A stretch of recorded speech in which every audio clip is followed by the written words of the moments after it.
Moi, j'étais ravi d'abord d'être ici. C'était une opportunité de connaître de plus près les startups et les initiatives qui ont été lancées.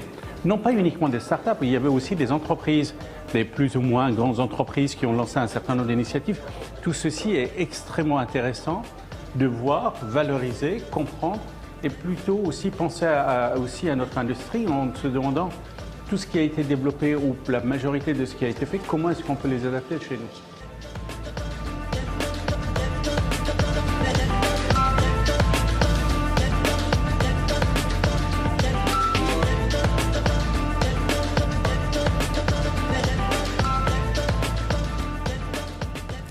Voilà, c'était le grand oral, c'était il y a 3 semaines. Et je suis ravi d'introduire cette soirée avec 3 grands témoins. Alors de gauche à droite, vous avez Franck Lemoyle, qui est le DSI du groupe LVMH, leader mondial du luxe. Enfin, c'est un petit artisan qui a bien réussi. On peut le présenter comme ça. Et puis nous avons le secrétaire général du groupe La Poste, une entreprise, on va dire, moins récente, qui existe depuis 6 siècles. C'est notre ami Philippe Bajou du groupe La Poste, on peut l'applaudir. Et puis c'est le patron de la plus grosse start-up française, hein, c'est le CNRS, et la référence de la recherche en France, c'est son président-directeur général, c'est Antoine Petit, on peut l'applaudir également.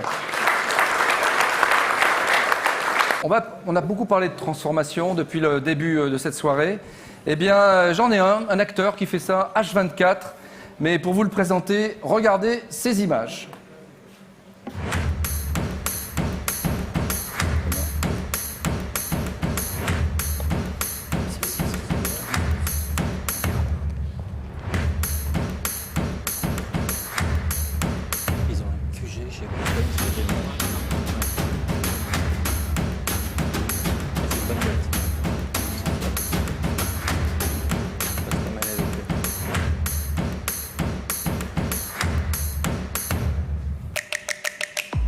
Alors je vous présente Olivier Reiss, c'est un des partenaires de OnePoint.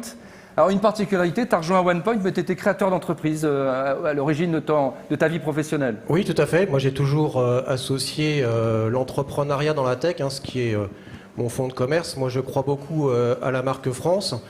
La transformation pour moi n'a pas de finalité en soi si elle ne sert pas une vision ambitieuse. Je pense qu'on a... en France, pas de problème de compétences, hein, je vais peut-être un peu choquer là-dessus. Je pense qu'on a... Un problème de quoi? D'entrepreneuriat, de prise de risque? Un gros sujet d'envie, d'avoir des projets de transformation, des grands projets de vision. Et après, on a une complexité à associer l'ensemble des chaînes de valeur, c'est-à-dire associer tous les acteurs de la transformation, parce que c'est pas aujourd'hui un client... ou une entreprise avec ses clients, c'est sous toute sa chaîne de valeur, en amont, en aval, pour être capable de travailler en écosystème, que ce soit les clients, la tech, les startups, les grands groupes de transformation. Voilà, c'est ça. Donc tu veux dire qu'on est en France, on est dans la philosophie, on est en retard par rapport aux Américains qui ont une autre façon de voir les choses? Du coup, moi je pense que la façon de voir les choses, c'est que quand on discute avec un entrepreneur en France, il va nous parler de la croissance de son chiffre d'affaires. Quand on va parler avec un entrepreneur aux États-Unis, il va nous parler de la valorisation de son entreprise. Voilà, je pense que qu'est-ce que ça change, ça? Ça change de choses. Hein. La valorisation, c'est un indicateur d'avenir pour une entreprise. Alors, je ne parle pas des bulles spéculatives sur quelques entreprises de tech, hein. C'est aussi la valorisation d'une entreprise, c'est fait par des acteurs financiers qui parient toujours sur l'avenir. Donc, une entreprise d'avenir qui a compris son marché, qui a compris des systèmes de valeur, qui a compris que la transition numérique et la transition écologique, c'est pas 2 sujets, c'est le même sujet. Et celui-là, il va avoir une prime au travers de sa valorisation. Donc il faut avoir cet esprit d'entrepreneur. Tout à fait. Mais comment tu peux l'injecter dans des grandes boîtes comme Kering, comme LVMH, comme SNCF, le groupe La Poste, etc. Comment toutes ces entreprises sont des grandes entreprises d'entrepreneuriat. Toutes ces grandes entreprises se transforment en permanence. C'est la finalité de cette transformation et la complexité de cette transformation à l'heure où toutes les transformations s'accélèrent. Donc leur sujet, c'est pas de ne pas être entrepreneur, ils le sont. Ils ont des bases clients, ils ont des marques. Alors qu'est-ce qui leur manque? C'est la capacité à mettre en œuvre à la vitesse du digital, qui est plus à l'échelle de la dizaine d'années, ils vont pas assez vite. À l'échelle des 1 ou 2 ans, qui ne sont pas de leur fait, qui est tout le sujet de l'écosystème, aller beaucoup plus vite. J'ai entendu énormément de choses ce soir sur l'écoute, la capacité à travailler ensemble.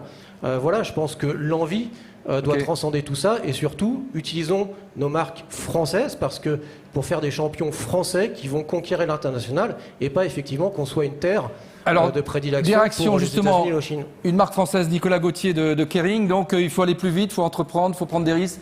C'est toute la portée de son message. On va déjà très très vite. Je pense qu'aujourd'hui, il y a peu d'entreprises qui se transforment aussi vite que les entreprises françaises. Nous sommes aujourd'hui en plein challenge. On parle de digital, on a parlé de nouveaux modes de fonctionnement, d'expansion géographique. C'est un des cas particuliers de la France qui est aujourd'hui parmi les entreprises, les pays avec les entreprises qui se transforment le plus vite. Et des acteurs comme OnePoint nous permettent de mobiliser l'ensemble des acteurs de l'entreprise. Olivier Reiss, un dernier mot. En sachant que pour se transformer, il faut commencer par se transformer soi-même. Voilà, de la vision, de l'ambition, remettre tout sur le tapis tous les jours et se reconstruire en permanence. Voilà, c'est les méthodes qu'on essaie de s'appliquer à nous-mêmes. Et voilà, avec beaucoup des gens autour de la table sont déjà des partenaires de OnePoint et inversement. Voilà, donc accélérons tout ça et puis montrons au reste du monde, les JO approchent bientôt, là, qu'on a de grandes réussites en France. Philippe Bajou, un dernier mot là-dessus sur la transformation. Vous comprenez la portée de son message? Mais c'est facile à dire, c'est une boîte de 2000 personnes, c'est pas 240 000. 2000, non, c'est plus facile pour lui. Dans 2-3 ans. Philippe Bajou. On est en plein dedans, si je puis dire, dans cette transformation de la Poste, dans la transformation des attentions de nos facteurs. Le métier de facteur est en train de changer. Les gens qui sont rentrés à la Poste il y a 20 ans, ils sont rentrés pour distribuer du courrier. Aujourd'hui, ils sont rentrés pour veiller sur mes parents. Et ça, c'est autre chose, c'est quelque chose de radicalement différent. On n'est plus dans la production, on est dans l'attention. Et on voit bien que ces gens-là, nos facteurs, nos 70 000 facteurs, sont en train de changer de manière extrêmement profonde. Ils changent eux-mêmes, comme vous le disiez à l'instant, Olivier. Eh bien, j'aimerais qu'on applaudisse Olivier Reiss de OnePoint. Merci. Donc, nous avons Maud Samagalski, présidente du club des directeurs marketing IT, et qui est là pour nous faire passer un message, c'est que les DSI, vous êtes vraiment mauvais en com et en marketing. Pas vraiment. Je suis venue avec quelques amis et quelques trucs. Alors Malika Pastor, pourquoi il n'y a pas plus de femmes dans cette profession? Parce que j'ai le sentiment que les femmes sont plus à l'aise pour communiquer, en tout cas être plus bienveillantes, non? Oui, je pense que c'est vraiment une valeur ajoutée quand on est DSI, finalement, femme, auprès d'un board ou des métiers, de communiquer, de créer des synergies. On génère beaucoup plus de transversalité. On va dire c'est lié à l'éducation. Typiquement, il y a peu de femmes qui sont en école d'ingénieur, ce qui fait qu'ensuite, le ratio, on le retrouve aussi au niveau du taux de femmes de DSI. Malheureusement, il n'y a que 13% en France de femmes DSI. Non, déjà, merci beaucoup pour le prix. Donc effectivement, Darktrace, société donc, de cybersécurité, qui va faire l'analyse comportementale des trames réseau, quels que soient les réseaux, donc physique, cloud, etc., pour ensuite détecter des déviances comportementales et à terme potentiellement aussi les bloquer en temps réel pour empêcher qu'une attaque se propage dans un réseau. Ça fait partie aussi de la mission qu'on porte chacun d'entre nous dans nos rôles de DSI respectifs, c'est-à-dire un job consistant à rendre intelligible, simple et compréhensible des sujets ultra complexes. Voilà, donc ça fait partie du métier. Après, le commerce, l'informatique, c'est pas les mêmes temps. Le temps du commerce, c'est la semaine. Le temps de l'informatique, Franck parlait de temps long. On est quand même, au-delà de pépites digitales qu'on peut faire en quelques semaines ou mois, on est quand même plutôt sur du temps à l'année. Alors, il faut les concilier. Donc Franck Lemoyle, tu as distribué un carton. Ces équipes IT, finalement, elles sont au rendez-vous des gros enjeux. On a parlé d'intelligence artificielle, de la data. On m'a dit que les grands groupes avaient du mal à recruter aujourd'hui des data scientists, etc. Est-ce que c'est le cas chez LVMH? L'enjeu pour un DSI, c'est pas la marque employeur aujourd'hui d'attirer les talents? Ça en fait partie. En tout cas, ça va me permettre aussi de faire un lien avec ce qu'on a dit juste au préalable. Je pense qu'aujourd'hui, on va voir que dans les équipes IT qu'on va reconnaître, et c'est vraiment une super initiative de cette soirée marque, parce qu'en fait, on a besoin effectivement de reconnaître nos équipes, nos collaborateurs de l'IT ou du digital qui travaillent au quotidien. On va voir 2-3 choses par rapport au point précédent. On va voir des gens qui sont capables d'aller vite et de s'adapter. Voilà. On va voir des gens qui sont capables d'être créatifs pour s'adapter effectivement à des situations de crise. Et on va surtout voir aussi des gens qui sont capables de se mobiliser pour réagir à des situations qu'on n'a jamais connues, et notamment en France et dans le monde dans les derniers mois. Donc effectivement, c'est crucial d'avoir des équipes et des talents. La guerre des talents, effectivement, c'est un sujet qui nous concerne tous, qui concerne les grands groupes. C'est carrément la guerre des talents.